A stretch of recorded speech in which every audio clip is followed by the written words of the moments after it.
Hi, this is Elizabeth Clare Brewington with Brightside Global Trade TV, and I have Colonel Donna Fore, and she has a special invitation for you. Thank you, Claire. Can everybody hear me okay? Yes. Just give me a thumbs up. Okay.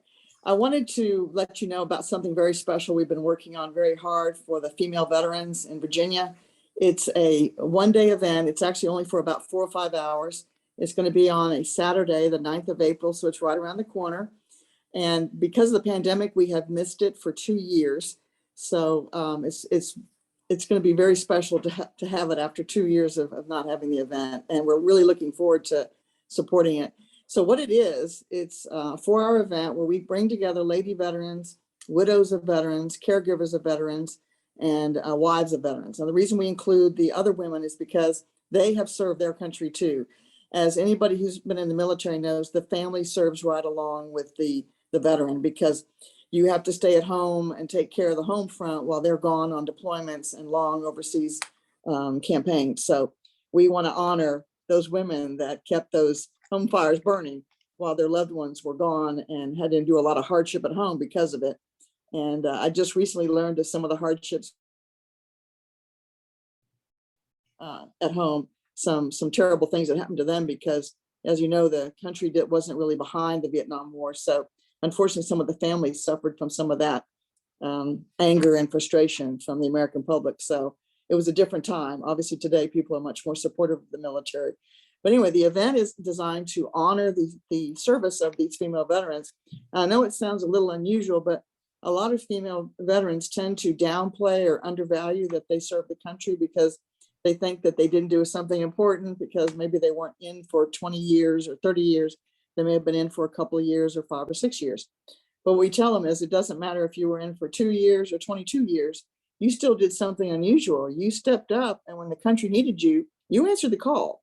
And that's a very important thing we want to honor and celebrate with them, is that they did that for their country. And they did it in a career field that's very unusual for women to embrace. And in fact, even in my own family, there was some anxiety about me joining the Air Force. I'm a 30-year Air Force veteran. And mostly because my mother thought I might get injured or worse than that, killed. So it is what it is. And I told her, I said, well, listen to this, Mom. I said, I'm going to be well trained. I'll have my own weapon. I'll have lots of people around me to help me. And I'm sure that nothing's going to happen to me. And fortunately, I came back from every deployment safe. As Claire may have mentioned, I am a survivor of 9/11. I was in the Pentagon, but then I was a senior officer. So I was assigned to the Pentagon and survived the attack. Unfortunately, 9 people I cared about and worked with didn't make it home that day. So I take that day very seriously. And obviously, it's something I'm going to carry with me to the end of my days, because you don't go through a trauma like that without bringing some of it inside of you and having it leave a permanent reminder. So for all of you here, I hope that on 9/11, you take time to honor the sacrifice of people that died that day. All they did was go to work or get on an airplane and go about their daily lives. And for that small thing, they didn't get to make it home that day. And we need to honor the fact that their lives were sacrificed at the altar of freedom. And unfortunately, their families still grieve. So, but moving on. So the event is designed to celebrate these female veterans who think that, hey, I just did this for a little bit. We don't care. We want to love on you, celebrate you, honor you, and dignify your service, right? And we have women coming from all 5 branches of the service. You probably think there's only 4. No, there's a 5th one. There's the Coast Guard. And we have some Coast Guard ladies that come. They're very, very small in numbers because the Coast Guard is not a very big force. So we have Army there, Air Force, obviously, Navy, Marine Corps, and then we have our Coast Guard females. And then, of course, we have the caregivers and the widows. We have Gold Star mothers. Now, Gold Star mother, if you don't know, that's a mother that lost a son or a daughter. Excuse me. Lost a son or a daughter in service. I'm sorry. These kind of things kind of get to me, as you can tell, because it's difficult to think of a mother sending her son or daughter to join the military and then they don't make it home. So you can imagine the feelings they have, about all that. So we bring them in with us because we want them to know we want to honor the sacrifice of their son or their daughter. And we want them to know that we care about them and that we're there to take care of them. The three reasons we have this conference, there's three main goals: connection, resources, and information. So connection means just bringing the women together to meet each other, to know each other, to connect with each other. Sorry, my phone is ringing. My apologies. So connection, we want them to know each other, rather than just seeing each other on Facebook or on other social media. We want to bring them together, get them to know each other. The other reason we bring them together is for information. A lot of them don't know where to go for benefits, where to get information about their benefits from the Veterans Administration or any other organization they need to reach out to.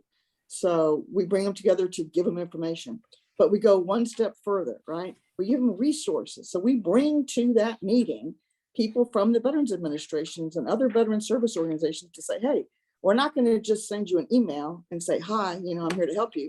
We're going to sit there and talk to you that day. And if you need something, we'll try and get it resolved at that meeting. So it's a very powerful way to connect the women with information, with resources, and with real live human beings to help them so that they don't just walk away saying, well, I've got this website, I can go out and look for information. Oh, no. We're going to have a real person reach out to you. You're going to have that person's phone number, and there's going to be follow-up and contact and mentorship and assistance. So it's very important that the women understand that we're there for them. Whatever situation they're going through, we'll be their battle buddies. You may have never heard that term before. Reginald probably has. A battle buddy is someone that literally, when the chips are down, doesn't mean if you're in combat, which I was in two major campaigns. I was in Desert Storm and the Balkan Wars, which lasted for about 7 years. So, but anyway, your battle buddy is, say you are deployed overseas and you're going through some stuff. Your battle buddy is there to literally physically be there for you if you need help physically and mentally. When you come home, you keep your battle buddy because your battle buddy's there to lift you up and support you, because veterans go through a lot of stuff, right? Difficult stuff, complex stuff, things that can drag you down emotionally, psychologically. So your battle buddy's there to say, hey, if it's 2 a.m. and I can't sleep and my head's going crazy, I need to talk to you. And they go, I will answer the phone call, Donna. I will take your call. I will calm you down. We'll work through it. If you need to meet me for coffee somewhere, you can come over to my house. They are there for you. That's how important it is that these women have a battle buddy to turn to, because not everybody comes home to a great welcoming home. Some people come back home and things are not in good order, and it just continues the trauma that they've been through, whatever trauma they were enduring overseas. So anyway, I'm really proud to be part of the committee that's putting this together. It's going to be in Lynchburg, Virginia. If you've never been to Lynchburg, it's a beautiful city. It's the city of 7 hills. There's literally 7 beautiful hills that surround the city. It's a beautiful landscape. It's also the home of Liberty University. If you've never heard of that, it's the biggest university in the world. It's a Christian university, a private school, a great educational opportunity for young people. We're having it at the American Legion Post number 16 at 1301 Greenview Avenue in Lynchburg, Virginia. If anybody wants to reach out and register, if you can't find our website or our social media, I'll be glad to register for you. My phone number is 434-665-1434. And we welcome all lady veterans. We have some women coming from North Carolina. So if you're listening and you live in North Carolina, please encourage lady vets to come. It would be that long a drive, and I think they'd have a great day of information and networking and just getting to know some really great ladies and having some help. So that's my invitation to all of you to please get the word out. I'll also share with Claire, and it'll be on the WBES Facebook page, our invitation to the event, so that if you know of a female veteran that may live, near Virginia or in North Carolina, you could ensure that they come to the event, and we'd be really glad to have them. So thank you, Claire, for letting me take a few minutes to talk about the event, because I think it's going to be a powerful event for everybody that attends. Thank you, and God bless. And we will donate banner advertising space for the event. So we will help you promote it. And actually, Dina and all these authors should really promote their books. So let's see if we could get a table or do something and showcase their books at the event. I think I want to come. So yeah, so let me make tracks your way. Thank you so much. And this information will be available at brightsideglobaltrade.org. And as Donna mentioned, Donna is like this pioneer and founding member of this group. So congratulations, Donna. We made 3 years. I can't believe it. But here we are, 3 years. This is our 3rd Women Business Empowerment. We have a VIP group on Facebook, which is very active. And so we'll make sure that this information is in our Women Business Empowerment groups as well. So thank you for that. And I will